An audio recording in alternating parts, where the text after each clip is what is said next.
Elasticity goes. Yeah, it does. Yeah, you know, you're kind of goes. like, what is this? You think, okay, well, it can be removed, I think. And then we 10 past 4. Never. I don't think so, Nolene. When I get to heaven, God won't know me.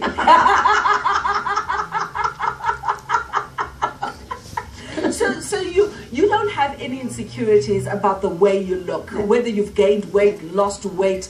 You just don't have any. I actually don't. I'm very, very happy to say Mom gave us very good bodies.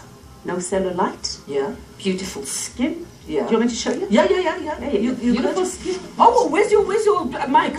No stretch marks. Okay, put it back on because otherwise we won't hear you. I'm just about to break. You know when you're 50, you like breaking. So, you know, very smart. So, no stretch marks, no cellulite, a little bit, you know. Yeah. That just shows anaconda lots. You know, this anaconda, the snake is sitting here, doesn't want to go. Yeah. But, you know, I'm just happy. You know, this is me. Love me the way I am, and this is just me. But you've never been the kind of girl, even back in the day when you started out, Yvonne, you were never the kind of girl who was too concerned about, you know, I know what you said. You said, you know, when you're in your 20s, you want to please and you want to look good. But you were never one of those who really cared very much about what people thought of what you look like. No, because, you know, we're all different. We're all different. God made us all different. I've had people, you know, people used to think, oh, she's got big lips. And now people want big lips. Yeah. You know, Angelina Jolie goes to make big lips. Big lips. I've got a very big backside. You know, everybody goes to go and put something to have it. So, what's showing off when he was making it? Oh, sweetheart.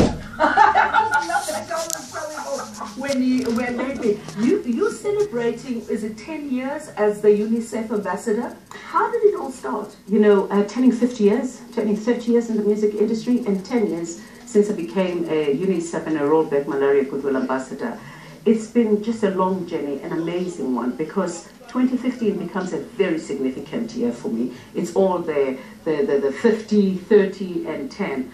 It was very tragic, Nolene, because, you know, when I started singing, I've been doing all small things, helping here and there, band children, going to the school where I completed my matric to go and help some children there, pay for their fees. But in 2005, I traveled to Gabon with my band to perform. And coming back home, little did we know that one of my musicians, Phumzile Ntuli, had contracted malaria in Gabon.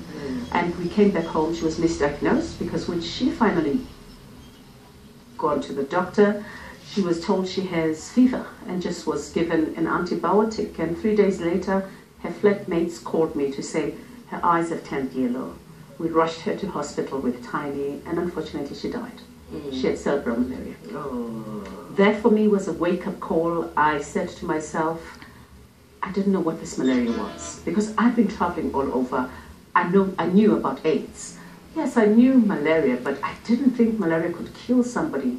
And when I started doing my research, and I found out that malaria was curable and preventable, and yet so many people were dying, pregnant women, children under 5 were vulnerable, I thought something needed to be done.